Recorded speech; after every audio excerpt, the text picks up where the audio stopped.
Okay, so I think we'll get started. So this is the first lecture in the Human Rights Lecture Series this academic year. So we're kicking it off in style, I feel. And, it's a very timely topic considering it's Black History Month. So we have Johanna Luttrell. She's an instructional assistant professor at the University of Houston. And she's also board president of the Oxford Consortium for Human Rights. And she has a forthcoming book on this topic. So it's titled White People and Black Lives Matter, Ignorance, Empathy, and Justice. So it's going to be a really interesting and provocative talk, I think. So thank you all for coming. So yeah, thank you, Dr. De Silva, for having me. And thank you, the Political Science Department, for hosting me for this talk. And thank you all for coming out on Valentine's Day. And there's nothing like coming out on Valentine's Day to hear a talk about how one group of people denies the ability to express emotions of another group of people. So it's sort of a depressing talk for Valentine's Day, and for that I apologize. I feel very far from all, can you all hear me? Very far from this, but I think Feel free to move up. Okay. So the talk I'm giving, as Dr. De Silva said, is part of my upcoming forthcoming book called White People and Black Lives Matter. And the larger book interrogates white responses to Black-led movements for racial justice.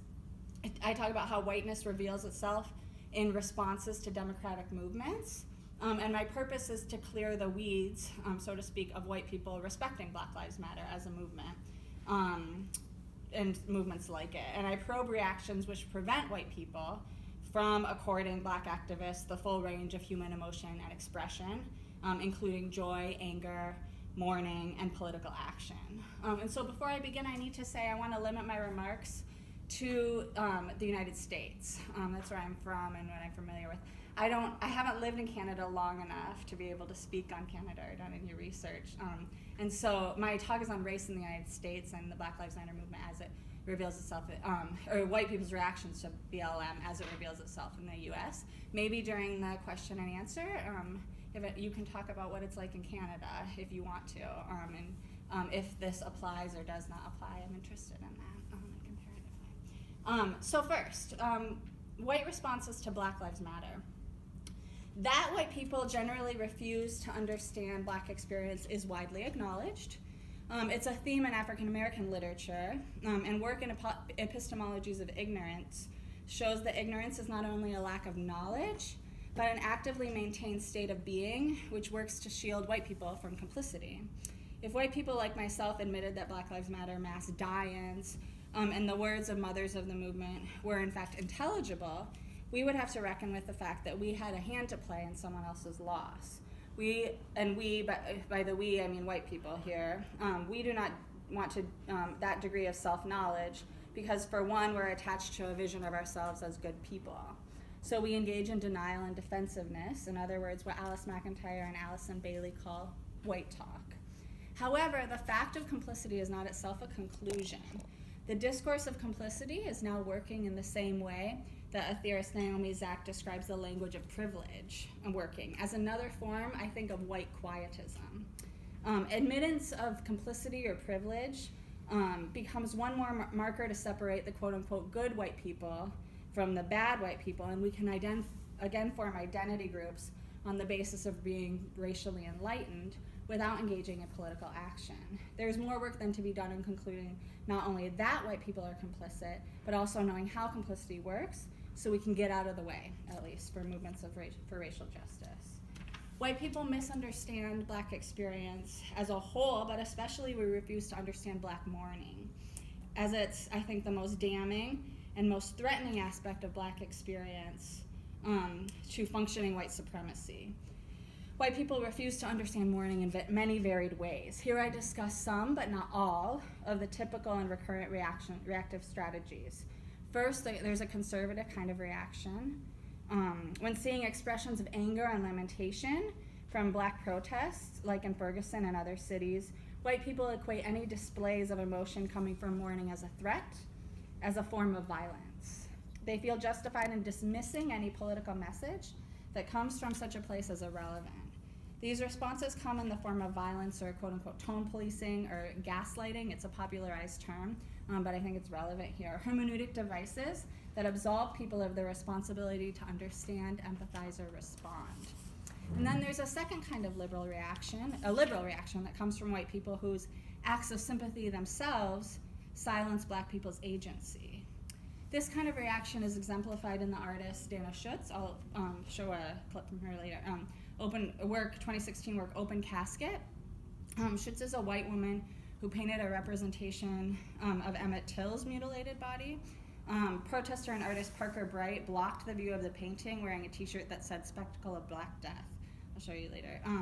Commenting on Schutz's choice of subject, Christopher Benson, biographer of Emmett Till's mother, Mamie Till Mobley, writes, Mrs. Till Mobley recognized the dangers that exist in the framing and representation of black people by others who lack a cultural connection, the deeply felt pain of enforced marginalization. And then John Jennings wrote that Schutz's artwork supplants the mother's very brave act of showing us the body. Schutz said that she was inspired to paint the artwork because she was sympathetic with Black Lives Matter, the Black Lives Matter movement, but these kind of good intentions, at the very least, obscure the power of Mamie Till Mobley's, Emmett Till's mother, own her agential, brave, and complex expression of mourning. So on the one hand, I think there's a grain of truth in the conservative reaction that sees Black Lives Matter and democratic social movements as a threat. Not necessarily, though, it's a threat of violence, but I think expressions that come out from these movements are a threat to white supremacy nonetheless. The perilous quality of mourning, especially, is a theme in ancient literature. In Antigone and the Abrahamic tradition, mourning does indeed threaten political establishments to their core because grief as an emotion cannot be controlled. In these texts, mourning has an undoing function. It undoes us personally and politically. In the book of Jeremiah, mourning is actually a precondition for radically new life and political arrangements. Nowhere is there a landscape that scares us more than our own grief. Ours and others. Thus, conservative protestations in the form of actual force, police militarization, and language, and tone policing or gaslighting, are evidence that if an oppressive order is to be maintained, mourning must be contained. So I think the conservative reactions acknowledge grief's power and mourning's power. The liberal reaction of cultural appropriation distorts black mourning in a different way. It does indeed make black death a spectacle, and in doing so it prevents the work of what George Yancey calls tarrying, an important process whereby whites remain open to the experience of non-whites and therefore allow for the possibility of being touched. This is what George Yancey calls tarrying. Part of the function of tarrying is to create a space for whites to ask themselves the question, how does it feel to be a problem? White museum goers, and similarly white academics, like myself, who follow but do not support Black Lives Matter, can come to see representation of Black death as a watcher, or purveyor, or voyeur, quote unquote, sizing up grief, but not being present with a grieving parent. White spectators can act as scientists of racism's processes in protective white coats, so to speak, and shore up their own myth of invulnerability, a founding myth of white supremacy in the first place. They can even be invulnerable while black protesters make themselves vulnerable in objecting to cultural appropriation. So I think the conservative reaction demands an idealized perfect victim, and the liberal reaction creates one. Both reactions are shaped by respectability politics. By obscuring Mamie Till Mobley's agency and her choice to display and photograph the main body of her own son, to express her own mourning, Schutz's artwork lessens the chance that we're going to understand mourning as agential at all.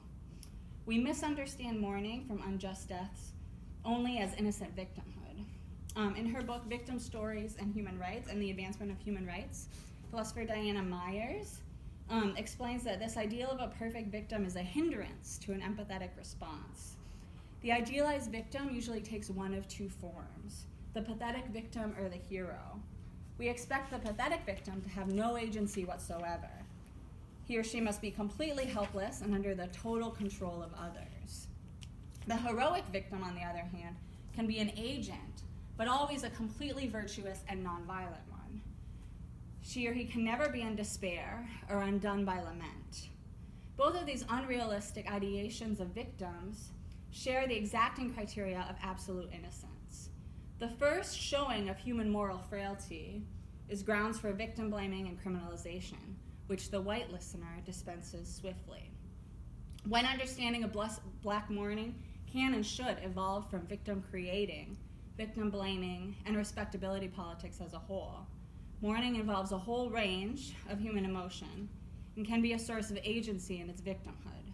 Mourning, in its nature, undoes the trappings of respectability, and therein lies its power. Sorry, I have a cold, so that maybe my voice isn't projecting as much as the cold. So, on the conservative responses, militarization, gaslighting, and tone policing, before I describe the contours of these white reactions to Black mourning in the United States, I need to clarify two things. First, I want to delineate grief from mourning. Mourning, as David McIver writes, can be public, political, and democratic as much as individual. It is an activity, a way of being at work, and an expression as a call for recognition. Grief, on the other hand, is private. It's a state of being. Mourning alters grief, private grief, into public action in the way that the theorist Elaine Scarry describes altering the unbearable privacy of private pain into communicative expressions that turns oneself inside out. Black-led political demonstrations are importantly not inviting a white public into their private grief. They're not for good reason inviting that level of exploitable vulnerability. They are, in part, attempting to uncover and change injustices through acts of public mourning, as well as many other emotions. Secondly, I want to clarify my aim again is not to interpret Black Lives Matter. Given my positionality as a white person and an academic and an observer, that's not really my place. And furthermore, there are scholars who are doing that work. And like Christopher LeBron or Keeanga-Yamahtta Taylor just wrote great books on Black Lives Matter. Keeanga-Yamahtta Taylor wrote a history of Black Lives Matter, the movement, and then Christopher LeBron wrote an intellectual history of the idea that comes from the movement. But my aim here is to interrogate and critique white responses to Black Lives Matter. That's what I'm doing. And so in that vein, I'm not interpreting Black Lives Matter as solely an expression of mourning or giving any fixed interpretation whatsoever. I am, however, influenced by the poet Claudia Rankine's writing on this subject. She wrote a piece called Black Life, The Condition of Black Life is One of Mourning. And Rankine interprets the movement as primarily aligning with the dead, she calls, and keeping memory alive in an environment pushing towards cultural amnesia. The movement and its founders, Garza and Matthews describe, is rich, multiple, and not reducible to expressions of mourning. Affirmation of humanity, that one thing that BLM is doing, involves joy, celebration, and multiple other modes of expression in community in addition to mourning. So Christopher LeBron, for instance, reads BLM through the intellectual tradition inspired by Zora Neale Hurston. Her work is the activity of giving oneself self-respect and self-regard. So at any rate, what I'm saying is here, though, is that when sectors of the white public encounter expressions of Black mourning, they respond in ways indicative of traditions of white supremacy. So police militarization was the first direct response, immediate response to Michael Brown's death and subsequent protests in Ferguson, Missouri. Since Ferguson, BLM protests around the country have experienced degrees of exaggerated police presence and police responses. So in one way, militarization is a response to a perceived threat, but it also has other interests and effects. It signals danger to bystanders and media consumers, and regardless of the protest's degree of peacefulness, heavy police presence influences a public perception of a protest. At any rate, militarization is in some way, as I said, the most honest and direct response to the actual threat that displays of Black mourning constitute to the survival of a racial state. It's responding to a threat with force. In their initial reactions, though, to public creative nonviolent actions for racial justice, white people often dismiss the content of such protests by gaslighting. So maybe some of you heard this term, gaslighting, the popular term. It's pathologizing in a certain way, like making a person feel crazy for feeling what they're feeling, for experiencing what they're experiencing. It's a psychological manipulation that makes people question their own sanity. Its tactic is message dismissal that pathologizes a subject.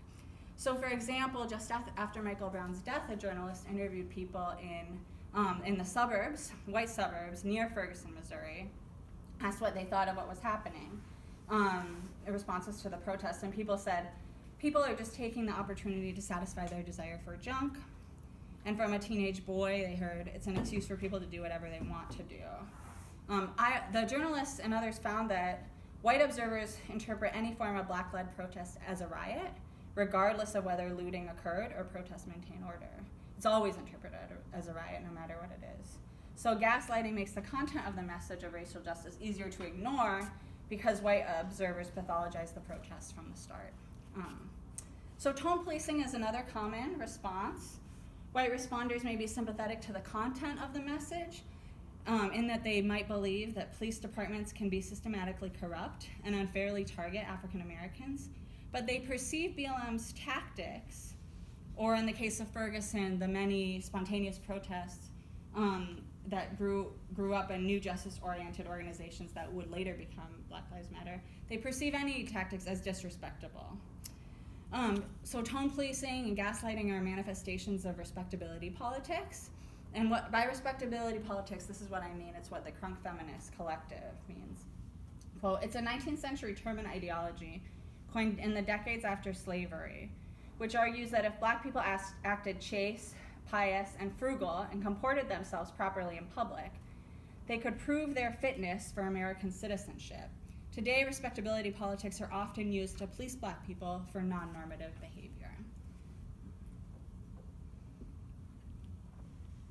So one way in which respectability politics supports white supremacy is that if all protests are read as riots, regardless of how peaceful they are, the standards of respectability will never be met, and the message will never be deemed legitimate.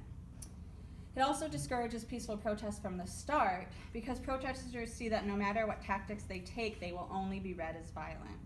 Any disturbance by BLM is read as violent, or potentially violence. For instance, holding up traffic, defending oneself against tear gas, expressing lament or anger, all violent, quote unquote. In the US, protests for racial justice are unique and different from, say, Occupy Wall Street, or the Women's March, or March for Our Lives, or the anti-nuclear proliferation protests in the 1980s, which was the largest in the US in history. Because it's a white public, in large part, is unable to see with any accuracy the degree of violence or peacefulness. We just can't see it, what it is. A white public is inclined to read them as violence from their outset.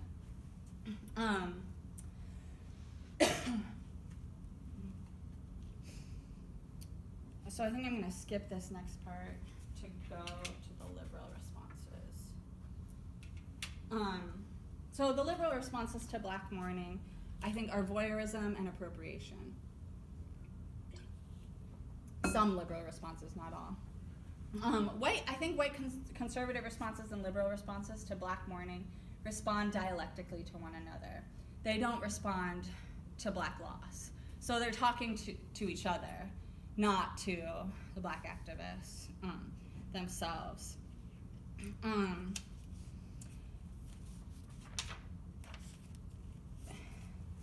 The activist Miles E. Johnson writes in White Allies in the American Tradition of Consuming Black Grief. He writes about how in attending Black Lives Matter protests, he experienced them in their sadness and felt vulnerable and exposed trying to negotiate public expressions of grief while being corralled by the police. Johnson explained that he was in some ways ready for the sadness and its police suppression, but what he was not ready for in taking part in these protests was his expressions of mourning being captured to such an extent by white voyeurs. This is him writing, quote, "What was new for me, however, was the lens in my face. A snapshot was taken of me, a white journalist recording my confused grief. The click of the camera caused me to look around at who else was marching with me. We were all grieving black people. To the one white person in this crowd of protesters, was there to capture this funeral, not participate. To my side on the sidewalks were white people with apologetic signs that read, "White silence is white violence." I couldn't tell if they were there to truly participate or to consume black grief in a more thrilling and intimate way, unquote. So Johnson explains how white voyeurism of black grief harkens back to the tradition of public lynching, a spectacle meant to thrill white audiences, terrify black audiences, and confirm white supremacy. There was another example that I talk about where there was a Black Lives Matter Day in the Seattle public schools, and it was really traumatic for the students of color to have this, and especially one Latino student wrote that he came home and he wanted to take off his shirt, his Black Lives Matter shirt, there, and he stuffed it in his locker because everyone just wanted to take his picture all the time. And he said it made him really uncomfortable, and it was a traumatic experience. So, similarly in the confines of white voyeurism.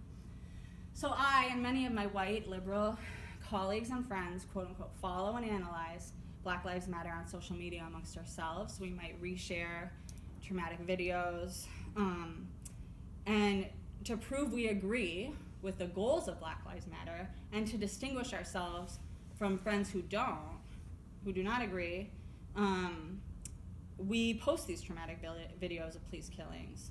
So these postings sort of shore up my own identity as an ally, but really it's just virtue signaling, and they're traumatic to other people. We watch and discuss protesters' courage, action, and trauma while not taking any meaningful risks ourselves. In observance of Black Mourning, we do not make ourselves vulnerable. But that's a common move because, as Allison Bailey writes, invulnerability is one of the markers of white supremacy. According to Bailey, white people forget that we too are embodied, fragile beings capable of moving from a state of immense joy and to brokenness and grief in a moment, falsely envisioning ourselves as self-contained and even slightly immortal. When observing Black Mourning, we turn what could be a subject-to-subject dialogue into an interaction where an invulnerable subject is observing a vulnerable object. In contrast to such a subject and object interaction, Diana Myers takes the death of a friend's child to be paradigmatic, to be a paradigmatic moment for conceiving what empathy looks like. The occasion is heuristic because it uncovers how absolutely insufficient and inappropriate sizing up another friend's grief is in place of real empathy. Sizing up is a cognitive understanding of another's state without concurrent feeling of one's own. It leaves the grieving person more alone in their grief. At worst, it compounds the trauma. At least, it leaves the grieving party wishing they had not opened up. White liberal voyeurism, I argue, amounts to sizing up. In Myers' explanation, it can resemble the indifference of pure observation. It fails to be empathetic because one can try to understand a person for any number of nefarious reasons. For instance, I'm a torturer and I could try to understand the person that I'm torturing, their interests, in order to be a better torturer.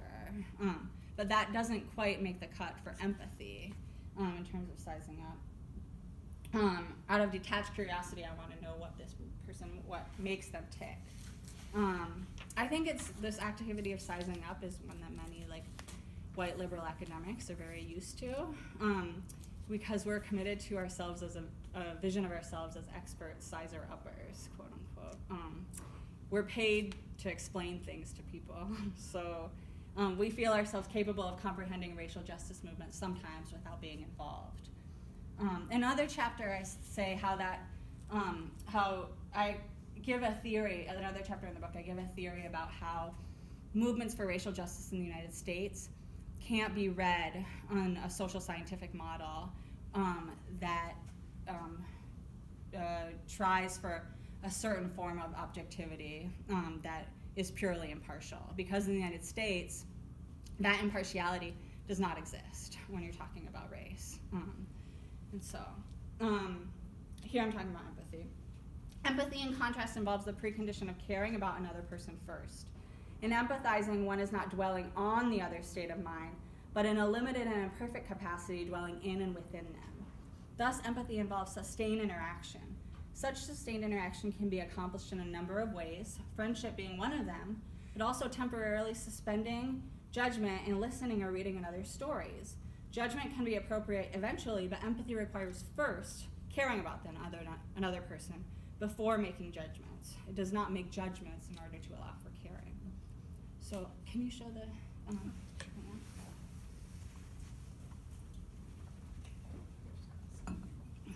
So appropriation is another common response to Black mourning. Because we, white people like myself, admire the courage, existential risk, and agency in some expressions of Black mourning, and joy and all other feelings expressed in movements for racial justice, we feel justified in representing it accurately.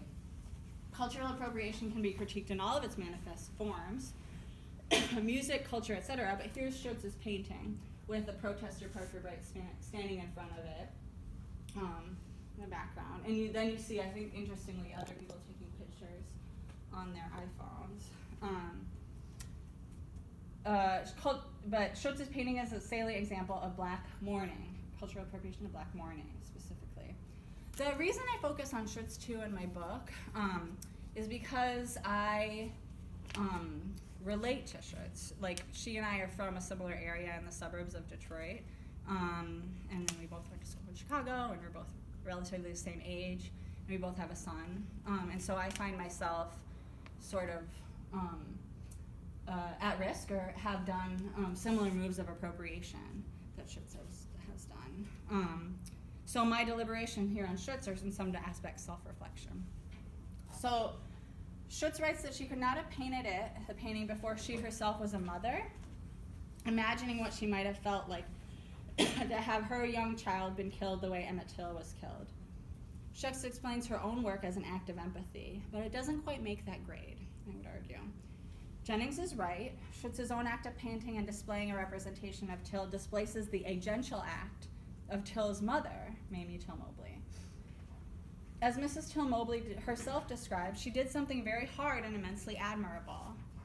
She found power in her vulnerability and grief. So the story of Emmett Till is that he was lynched in the South, and then in the 50s, and then, for those who don't know, and then his mother brought his body back from the South and had an open casket in Chicago. And her, then a picture of the open casket was displayed in Jet magazine, and in the States, and became widely known. And so she was the one who decided that they were going to have an open casket, and Emmett Till's body was mutilated because it was a horrific lynching and a long, slow death. So she, Mamie Till Mobley says, "You see, my story is more than the story of lynching." This is her, his mother. "It is more than the story of how, with God's guidance, I made a commitment to rip the covers off Mississippi, USA, revealing to the world the horrible face of race hatred. It is more than the story of how I took the privacy of my own grief and turned it into a public issue, a political issue, one which set in motion the dynamic force that led ultimately to a generation of social and legal progress for this country. My story is more than all of that. It's a story of how I was able to pull myself back from the brink of desolation and turn my life around by digging deep within my soul to pull hope from despair, joy from anguish, forgiveness from anger, and love from hate." So I think Mamie Till Mobley's action required risk and sacrifice. She describes her action as a sort of labor, a turning, digging, pulling, joy from anguish. She explains that she wrote her story in part so that her audience could understand how that labor occurred. She wants to help other parents who have lost children to hate crimes. She also makes clear that she wrote her story so that people could understand her son Emmett as the driven, quote, this is what she writes, and driven, industrious, clever boy that he was at the age of 14, forever 14. So reading Benson's biography, it's clear in Mrs. Till Mobley's words, allows for the possibility of tarrying, being touched. It invites the reader into a sort of turning. Specifically, the work invites the reader not only to care what happened to Emmett and Mrs. Till Mobley, but more than that, to care about them, who they were as people. by Schultz supplanting Till Mobley's action, conduiting herself as the mother figure, we no longer see Till Mobley in the forefront. She fades into the background in our imaginations, only as a victim. Her story becomes unidimensional, only a story about lynching and racism, and not also a story about a brave woman pulling meaning from suffering. In Till Mobley's own story, she does not present herself as a helpless victim, even though she certainly was victimized. Her account encourages an understanding about how grief and agency can work together. In the act of displaying her son's body, as Rankin interprets, she placed herself and her son's corpse in the positions of refusal relative to the expected etiquette of grief. And in doing so, Rankin writes, she disidentified with the tradition of the lynched figure, left out in public view as a warning to the black community, and thereby using the lynching tradition against itself.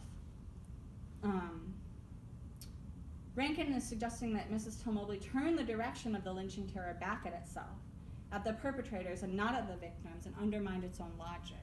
Schutz's painting, in contrast, displays only, quote, those southern horrors far away. Are they Schutz's own horrors? We don't know. As a white woman, her and my identity is closer to Carolyn Bryant, the woman in Tallahatchie County, Mississippi, that lied about what Emmett Till did to her and thus precipitated the lynching by the two men. In conduing oneself as the brave hero of the story, rather than one of its villains, we white ladies miss not only an opportunity to understand how mourning and agency work together, which is, I argue, a revelation in itself, we miss the opportunity to ask ourselves what forces spurned white women to support white men's racist violence. Am I subject to those same forces? If so, how?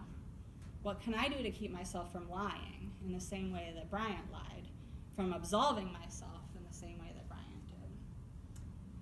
So I think in appropriating Black mourning, we white people unimplicate ourselves. But Christopher Benson, the Mamie Till Mobley's biographer, asks in the book, Death of Innocence, he asked white people to give up that innocence. The paradox, to let the innocence die. The paradox is in observing and appropriating Black grief. Many liberal white observers believe they have given up that innocence. They've admitted privilege, white guilt, or complicity, but virtue signaling again in that way is not helpful for the goals of racial justice. The goal is not that we white people admit complicity, it's that we stop being complicit. And so,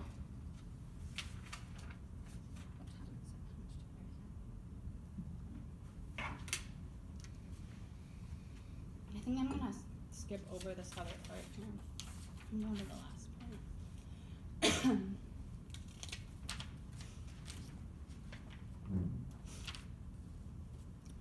So, mourning's potential, undoing the political order in Antigone in the book of Jeremiah.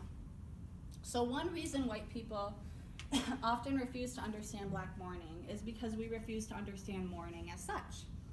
Two ancient texts in particular give descriptions of mourning that acknowledge its power. The Abrahamic tradition gives space to mourning in the form of lament, rather as a form of social critique. These ancient texts are normatively useful insofar as they, as I want white people to respect expressions of Black mourning outside of the contradictions of respectability politics and outside current practices of nurtured ignorance. So I'm hoping resources from the Abrahamic tradition and Greek traditions can open a door for respecting, quote unquote, disreputable forms of mourning, and for us to be honest about maybe mourning's power. So in Risking Truth, first the book of Jeremiah. In Risking Truth, Reshaping the World Through Prayers of Lament, Scott Ellington describes the book of Jeremiah as an example of lament, where the prophet must voice truth about the pain and abandonment in his relationship between himself and Yahweh, and between Yahweh and the kingdoms of Jerusalem and Judah. Set during the Babylonian conquest and destruction, Jeremiah warns his fellow Israelites about the imminent demise if they continue to break the covenant with Yahweh and by worshiping other false gods. In his unheard warnings, Jeremiah is a little bit like the prophetess Cassandra in Agamemnon, gifted in seeing the future, but cursed not to be believed. Like Cassandra, Jeremiah does not hold back. Famously, he describes his sustained rage. He says, There within me is something like a fire, is something burning.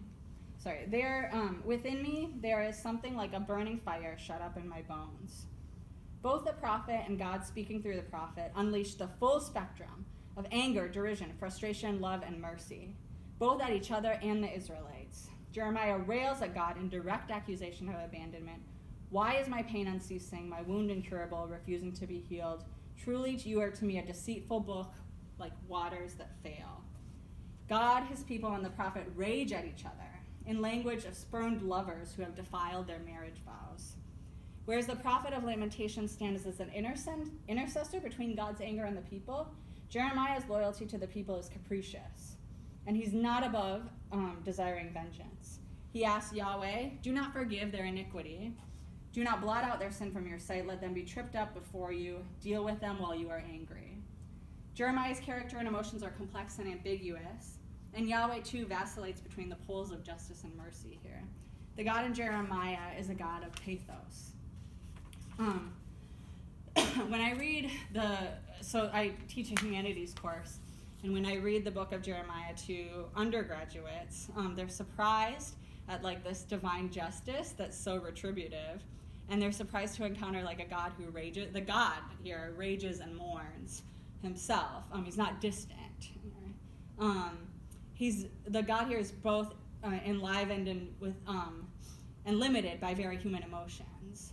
Ellington suggests that the understanding the relationship between Yahweh, Jeremiah, and the covenant people in terms of what the philosopher Martin Buber calls an I-thou relationship. Buber contrasts an I-thou relationship to an I-it relationship between a detached observer and objects of her study. An I-thou relationship is one where both parties are active agents. So anyway, in Jeremiah, God's lament is unending. His desire and he doesn't desire that his grief end either. He wants to weep day and night and change the makeup of his being so that this may be possible. Ellington explains that lament's necessary intensity. He says prophecy must begin with an open expression of grief in order to cut through every attempt to cover up or deny the reality of a crisis. So lament's first aim is to name a society crumbling in crisis and how a society is and not how it should be. It shouts, the world is not right. Jeremiah decries the lies of other prophets of his time who proclaim peace, peace, when there is no peace. Lament uncovers and makes known the true state of our affairs. Laments are uncomfortable because they explore the extreme places in our lives, expressing a cavernous depth of suffering and need. So Leslie McSpadden, the mom of Michael Brown, started her New York Times article that she wrote in advance of her book coming out, saying, people say I should have peace, peace, but there is no peace. I don't have peace. Similarly. Important in the prophetic tradition, laments are also the condition of the possibility for newness. In order to build and accept and embrace a new world, the loss of the old world must be mourned. In Jeremiah bemoans that the Israelites are not mourning when they should be. They're holding on to that old world, even as they're losing it. The act of mourning, then, requires risk. In admitting that the old world is on its knees and feeling the full force of that loss, one abandons any pretense of excuse, denial, or cover-up. Therefore, such prayers don't constrain themselves to safe language. Lament also comes in moments of uncertainty, when safety and security is generally most desired. And importantly, to face up to the fact that one world has been lost is no guarantee that another will be gained. There is no surety to survival. Mourning in this tradition is stepping into an abyss, where newness is only a possibility and never a certainty. If the new world does not come, the lamenter is merely a stranger on a path to dying in a land that is not their home. However, in this tradition, newness undoubtedly cannot materialize without lament. Lament is the condition of the possibility for the unprecedented. Crucially here, mourning does not undo the political order as such. It recognizes, comes to terms with, a political order that's already undone. A new political order cannot be built or accepted without giving up the old. So, in contrast, in Sophocles' Antigone, to contrast the function of lament in the Abrahamic tradition, in Sophocles' Antigone, I think mourning actively undoes a state. Antigone's grief undoes the order that Creon is trying to create, or rather, Creon's attempts to suppress Antigone's grief unravel his state. The first point in this my reading of Antigone stresses how serious a threat the suppression of mourning is to the creation and stability of the Theban state. The second is to ask, at displays of public mourning, what is holding a white public back from experiencing the sort of catharsis the spectators of the Dionysian festival experienced upon witnessing a play like Antigone? So the poet Claudia Rankine makes explicit a connection between Antigone and police brutality in Ferguson, Missouri. A couple days after Michael Brown's death, she was there, and she says, it felt almost Greek, predetermined, hopeless. And then you had all these police cars with white policemen and policewomen just sitting outside on the cars looking at you. It was like you were in the theater and they were in this encased audience. It made me think of Antigone, the dead bodies in the street. What do you do now? It's interesting, though, for Rankine, she felt like she was here not herself the audience, but she was thrust into a play as an unwilling actor, thrust into a tragedy to be watched. She feels she's expected to play out some sort of script, maybe, to be viewed by an audience averse from entering into that play themselves. Elsewhere, Rankine writes about how the police left Michael Brown Jr.'s body on the street for 4 hours, long enough for a girl in the gathering to take a picture of his body and show it to his mother, Leslie McSpadden, asking, "Isn't this your son?" The police would not even allow Mrs. McSpadden to access her son's body because they were treating it as evidence. During this period, Michael Brown Sr. asked for his son's body to be covered up. Police denied his request. Since August 2014, there have been several theatrical productions of Antigone around the United States that link its themes to Black Lives Matter. In Antigone, in the play, mourning must happen. Antigone must give the burial rites to her brother. Otherwise, the mortal state stands against the divine order, and as the last lines of the play stress, reverence towards the gods must be inviolate.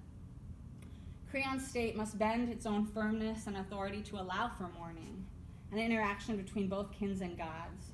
Since Creon remains inflexible, as the seer Tiresias describes, he has brought sickness to the state, where the gods no longer accept prayer or offering. Too late, Tiresias advises Creon not to murder twice over, to allow the claim of the dead, stab not the fallen, what prowess is it to slain anew. So in Antigone, I notice the imperative of mourning in the way that it normatively orders and limits the state, and warning against this denial. I also notice that Creon, as a kind of representative of the state, does not disallow mourning as such, but only grieving for certain people in certain ways. He tries to manage mourning to tragic ends. The fact of his management speaks to mourning's power. Paradoxically, the order he was trying to create simultaneously depended on and was undone by his selective suppression of mourning. The Greek tradition, seen in Antigone, recognizes both how the management of mourning makes and unmakes a state. David McIver emphasizes that grief, or especially antagonistic grief, as displayed in Antigone, is essentially democratic. McIver writes, quote, "Grief's unmanageable excess reflects a deep source of conflict that is in constant tension with the polis's desire for order. Tragedy, as a genre in conflict, exemplified this tension because while it took place within the context of a civic festival that aimed in part at reinforcing the boundaries of political membership, it also gave voice to the non-civic passion of excessive grief."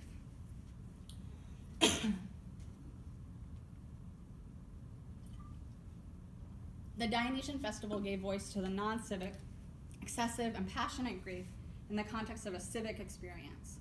The literary and theatrical was a necessary addition to the life of the polis because there needs to be a voice of unordered human passion and needs within the order of the state. Crucially, though, the audience went through the experience of tragedy together. Their catharsis was a collective one. The reason that Antigone was in fact a tragedy is because the Greek audience understood both Creon's language of the state of order and Antigone's liminal utterances of mourning. The fact that the audience could share in the grief of both Creon and Antigone meant that their positions were completely intelligible. The audience could enter into both perspectives without losing the truth of the other's, that the other speaks to the power. It speaks to the power and structure of tragedy in the first place. It also speaks to the necessity of cultivating the capacity to understand human complexity within the political life.